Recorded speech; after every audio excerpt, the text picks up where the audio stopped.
اللہ پاک نے اپنے بندوں کو ان کے اچھے اچھے عمل کا اپنے فضل و کرم سے بدلہ اور انعام دینے کے لیے آخرت میں جو شاندار مقام تیار کر رکھا ہے اس کا نام جنت ہے، اور اسی کو بہشت بھی کہتے ہیں۔ جنت میں ہر قسم کی راحت اور شادمانی کا سامان موجود ہے۔ سونے چاندی اور موتی و جواہرات کے لمبے چوڑے اور اونچے اونچے محل بنائے ہوئے ہیں، اور جگہ جگہ ریشمی کپڑوں کے خوبصورت اور نفیس خیمے لگے ہوئے ہیں۔ ہر طرف طرح طرح کے لذیذ اور دل پسند میووں کے گھنے شاداب اور سایہ دار درختوں کے باغات ہیں، اور ان باغوں میں میٹھا پانی، نفیس دودھ، عمدہ شہد اور شراب طہور کی نہریں جاری ہیں۔ قسم قسم کے بہترین کھانے اور طرح طرح کے پھل فروٹ صاف ستھرے اور چمکدار برتنوں میں تیار رکھے ہیں۔ اعلیٰ درجے کے ریشمی لباس اور ستاروں سے بڑھ کر چمکتے اور جگمگاتے ہوئے سونے چاندی اور موتی کے جواہرات کے زیورات، اونچے اونچے جراؤ تخت اور ان پہ غلیچے اور چاندیاں بچھی ہوئی اور مسندیں لگی ہوئی ہیں۔ عیش و عشرت کے لیے دنیا کی عورتیں اور جنت کی حوریں ہیں جو بے انتہا حسین و خوبصورت ہیں۔ خدمت کے لیے خوبصورت لڑکے چاروں طرف دست بستہ ہر وقت حاضر ہیں۔ الغرض جنت میں ہر قسم کی بے شمار راحتیں اور نعمتیں تیار ہیں، اور جنت کی ہر نعمت اتنی بے نظیر اور اس قدر بے مثال ہے کہ نہ کبھی کسی آنکھ نے دیکھا، نہ کسی کان نے سنا، نہ کسی کے دل میں اس کا خیال گزرا۔ جنتی لوگ بلا روک ٹوک ان تمام نعمتوں اور لذتوں سے لطف اندوز ہوں گے، اور ان تمام نعمتوں سے بڑھ کر جنت میں سب سے بڑی یہ نعمت ملے گی کہ جنت میں جنتیوں کو خداوند قدوس عز و جل کا دیدار نصیب ہوگا۔ سبحان اللہ۔ جنت میں نہ نیند آئے گی، نہ کوئی مرض ہوگا، نہ بڑھاپا آئے گا، نہ موت ہوگی۔ جنتی ہمیشہ ہمیشہ جنت میں رہیں گے اور ہمیشہ تندرست اور جوان ہی رہیں گے۔ اہل جنت خوب کھائیں پیئیں گے، مگر نہ ان کو پیشاب پخانہ کی حاجت ہوگی، نہ وہ تھوکیں گے، نہ ان کی ناک بہے گی۔ بس ایک ڈکار آئے گی اور مشک سے زیادہ خوشبودار پسینہ بہے گا اور کھانا پینا ہضم ہو جائے گا۔ جنتی ہر قسم کی فکروں سے آزاد اور رنج و غم کی زحمتوں سے محفوظ رہیں گے، ہمیشہ ہر دم اور ہر قدم پر شادمانی اور مسرت کی فضاؤں میں شاد و آباد رہیں گے، اور قسم قسم کی نعمتوں اور طرح طرح کی لذتوں سے لطف اندوز اور محظوظ ہوتے رہیں گے۔ صحیح قول یہ ہے کہ جنت 7ویں آسمان کے اوپر ہے، کیونکہ قرآن مجید میں ہے کہ عند سدرۃ المنتہی عندہا جنت الماویٰ، یعنی سدرۃ المنتہی کے پاس ہی جنت الماویٰ ہے۔ اور ایک حدیث میں یہ آیا ہے کہ جنت کی چھت عرش پر ہے۔ جنت کی تعداد 8 ہے، جن کے نام یہ ہیں: دار الجلال، دار القرار، دار السلام، جنت العدن، جنت الماویٰ، جنت الخلد، جنت الفردوس اور جنت النعیم۔ حدیث شریف میں ہے کہ جنت کے 100 درجے ہیں، اور ہر 2 درجوں کے درمیان 100 برس کی راہ ہے۔ اور ایک حدیث میں یہ بھی آیا ہے کہ جنتی لوگ جنت کے بلاخانوں کی اس طرح دیکھیں گے جس طرح تم لوگ زمین سے مشرق یا مغرب میں چمکنے والے تاروں کو دیکھا کرتے ہو۔ حدیث شریف میں آیا ہے کہ جنت کے پھاٹک اتنے بڑے بڑے ہیں کہ اس کے دونوں بازوؤں کے درمیان 40 برس کا راستہ ہے، مگر جب جنتی جنت میں داخل ہوں گے تو ان کے پھاٹک پر ہجوم کی کثرت سے تنگی محسوس ہونے لگے گی۔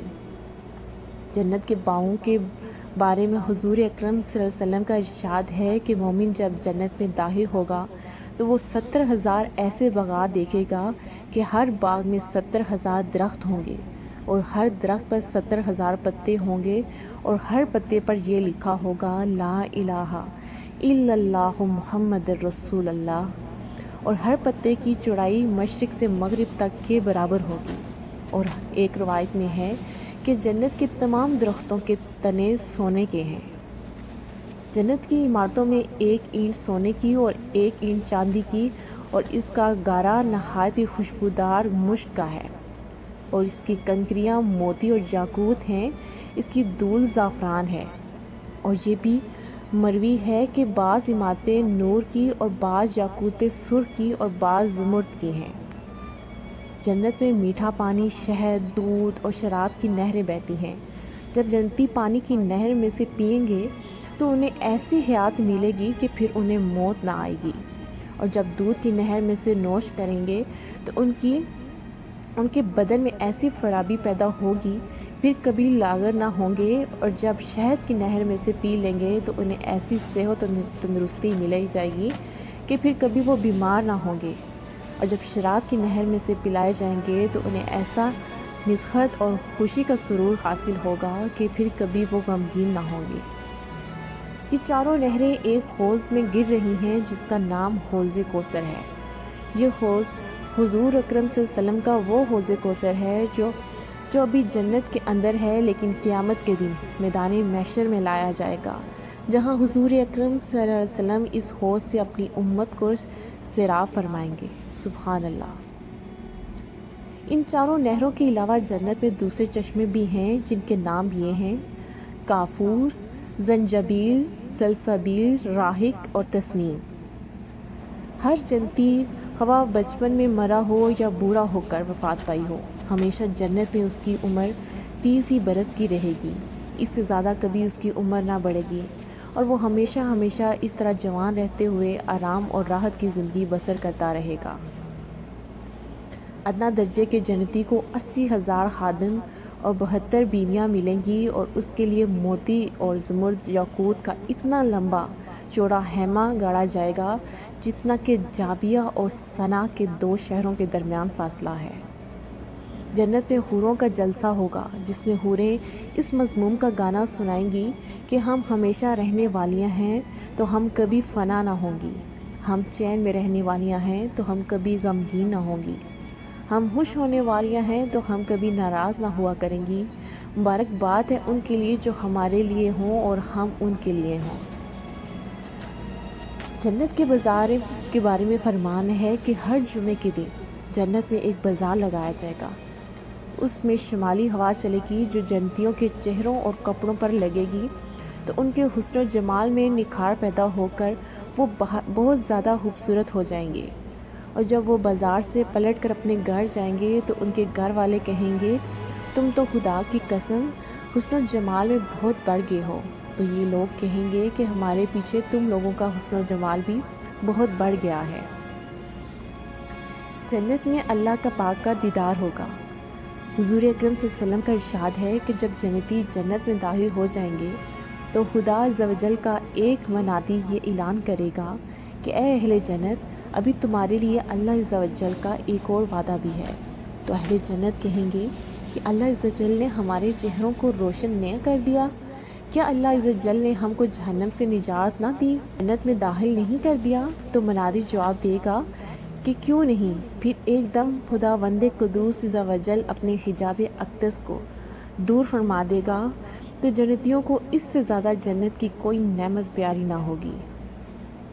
اسی طرح بخاری اور مسلم کی حدیث میں ہے، حضرت جریر بن عبداللہ رضی اللہ عنہ کہتے ہیں کہ ہم لوگ رسول اللہ صلی اللہ علیہ وسلم کی خدمت میں بیٹھے ہوئے تھے تو حضور اکرم صلی اللہ علیہ وسلم نے 14ویں رات کے چاند کی طرف دیکھ کر ارشاد فرمایا کہ تم لوگ عنقریب اپنے رب عز و جل کو دیکھو گے جس طرح تم لوگ چاند کو دیکھ رہے ہو، تو اگر تم لوگوں سے ہو سکے تو نماز فجر اور نماز عصر کبھی نہ چھوڑو۔ اسی طرح حضرت شہیب رومی رضی اللہ عنہ سے مروی ہے کہ رسول اللہ صلی اللہ علیہ وسلم نے فرمایا کہ جب جنتی جنت میں داخل ہو چکیں گے تو اللہ پاک فرمائے گا کہ اے اہل جنت، کیا تم چاہتے ہو کہ کچھ اور زیادہ نعمتیں میں تمہیں لوگوں کو عطا کروں؟ تو اہل جنت کہیں گے کہ خداوند عز و جل، کیا تو نے ہمارا منہ اجالا نہیں کر دیا؟ کیا تو نے ہمیں جنت میں نہیں داخل کر دیا اور جہنم سے نجات نہ دے دی؟ اتنے میں حجاب اٹھ جائے گا اور لوگ دیدار الہی عز و جل کر لیں گے، تو اس سے زیادہ بڑھ کر انہیں جنت کی کوئی نعمت محبوب نہ ہوگی۔ اس وقت حضور اکرم صلی اللہ علیہ وسلم نے یہ آیت تلاوت فرمائی، للذین احسنوا الحسنی وزیادۃ۔ ترجمہ ہے کہ بلائی والوں کے لیے بلائی ہے اور اس سے بھی زیادہ۔ بے شک دعا ہے کہ اللہ پاک ہمارے گناہوں کو معاف فرمائے اور روز قیامت ہمیں حضور اکرم صلی اللہ علیہ وسلم کے ہاتھوں سے حوض کوثر پینا نصیب فرمائے۔ آمین ثم آمین۔